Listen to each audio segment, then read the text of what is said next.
Hi guys, welcome back to our channel baby blog. और today I am back with another video. तो आज हम बात करेंगे आपको बेबी को कौन सी पोजीशन में सुलाना चाहिए।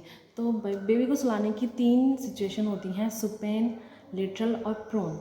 सबसे सेफ़ जो पोजीशन है वो है सुपेन, पीठ के बल बेबी को सुलाना।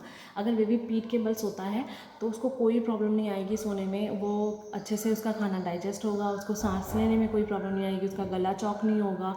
तो सुपेन पोजीशन सबसे बेस्ट है। तो आप बेबी को सुपेन सिचुएशन में सुलाएं, जो कि होता है पीठ के बल। अब बात करते हैं लेटरल। आप उसको करबट दिला के भी सुला सकते हैं, करबट से भी कोई प्रॉब्लम नहीं है, तो करबट से भी उसका खाना डाइजेस्ट हो जाएगा, उसको सांस लेने में भी कोई दिक्कत नहीं होगी। अब बात करते हैं आपको कौन सी कंडीशन में बेबी को नहीं सुलाना है, वो है प्रोन, जो कि पेट के बल होती है। तो आपको पेट के बल बेबी को बिल्कुल भी नहीं सुलाना है। उससे क्या होगा, अगर 6 मंथ से छोटा बेबी है तो क्या होगा, उसका मुंह, कई बार ऐसा होता है मुंह नीचे हो जाता है, मुंह दब जाता है, तो उसको सांस लेने में प्रॉब्लम होती है, उसका गला चौक हो सकता है। तो क्योंकि बेबी अपनी नेक कंट्रोल नहीं कर सकता, वो पूरी तरह आप पर डिपेंडेड है, तो आपको प्रोन यानी कि पेट के बल बेबी को बिल्कुल नहीं सुलाना है। अगर बेबी सो गया है तो आपको उसको धीरे से उठा के पीठ के बल या फिर करवट दिला के सुला देना है। तो ये थी बेबी की सुलाने की कंडीशन के बारे में। अब हम बात करते हैं, हमने थोड़ा सा रिसर्च किया था इसके बारे में कि एक सिड्स जो कि सिर्फ बेबीज़ के अंदर प्रॉब्लम दिखी थी, कि उसमें क्या होता था, सिड्स में सडन इन्फेंट डेथ सिंड्रोम। इसमें क्या हुआ था, बेबी हेल्दी जो बेबी होते हैं वो एकदम से सोते सोते उनकी डेथ हो जाती थी। तो बहुत सारे डॉक्टरों के रिसर्च के बाद पता चला कि ये किस वजह से हो रही है, कि बेबी को अगर आप पेट के बल सुला देते हैं तो वो क्या होता है, उसकी गर्दन पे इतना कंट्रोल नहीं है, वो अपनी गर्दन नहीं हिला पाता और उसकी सांस बंद हो जाती है, वहीं पे उसका गला भी चौक हो जाता है। तो उसकी वजह से बहुत सारे बेबीज़ की डेथ हो जाती है। तो आपको प्लीज़ ये ध्यान रखना है कि आपका बेबी पेट के बल ना सोए। अगर वो सो गया तो आप उसको धीरे से उठा के पीठ के बल सुला दीजिए। तो अब हम बात करते हैं कि बेबी अगर सो रहा है तो आपको किस चीज़ों का ध्यान रखना है। तो सबसे पहले आपको बेबी को पिलोज़ की कोई ज़रूरत नहीं होती, वो उनको आप आराम से बिना पिलो के सोने दीजिए, वो आराम से सोएंगे।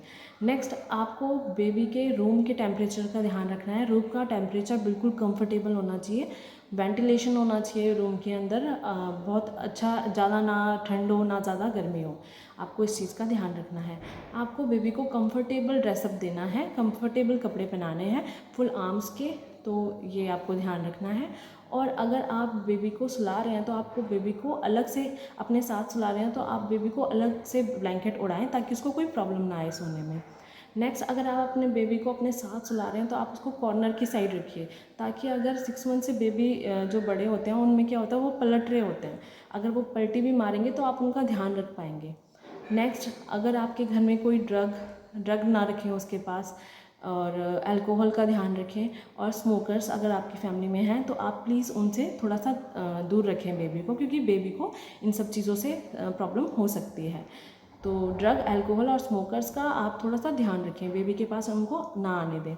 नेक्स्ट, अब हम बात करेंगे कि बेबी को अगर आप सुला रहे हैं तो उसके पास कोई फालतू का ऑब्जेक्ट नहीं होना चाहिए, ना उसका सॉफ्ट टॉय है, कुछ नहीं होना चाहिए बेबी के पास, क्योंकि कई बार ऐसा होता है बेबी सोते सोते पलटी मार गया है और कुछ ऑब्जेक्ट उसके मुंह पर आ गया है, तो वो सांस लेने में उसको प्रॉब्लम हो सकती है। तो आप इस चीज़ का ध्यान रखें कि बेबी जब सो रहा है तो उसका बेड बिल्कुल क्लीन हो। और अब हम बात करेंगे, अगर आप बेबी को कॉट में सुला रहे हैं तो उसकी जो हाइट है वो 6 सेंटीमीटर तक होनी चाहिए, ताकि अगर बेबी नींद में भी अल्टी पल्टी ले रहा है तो वो गिरे ना। और सबसे बड़ी बात, अगर आपका बेबी 6 मंथ से बड़ा हो गया है तो अब वो हो गया है थोड़ा सा मूवमेंट के लिए, तो अब वो पल्टी मार सकता है। तो आप स्पेशली उसका ध्यान रखिए कि वो पल्टी ना मारे, उसको अकेला बेड पे ना छोड़ रहे हैं तो पूरा प्रोटेक्शन दें उसको, पिलोज लगा के दें उसको, और सोफ़े पर और कहीं पे भी आप उसको अकेला ना छोड़ें। तो ये थी आज की इन्फॉर्मेशन, और बहुत सारी इन्फॉर्मेशन जानने के लिए आप मेरे चैनल को लाइक, शेयर, सब्सक्राइब कीजिए। एंड थैंक यू, धन्यवाद।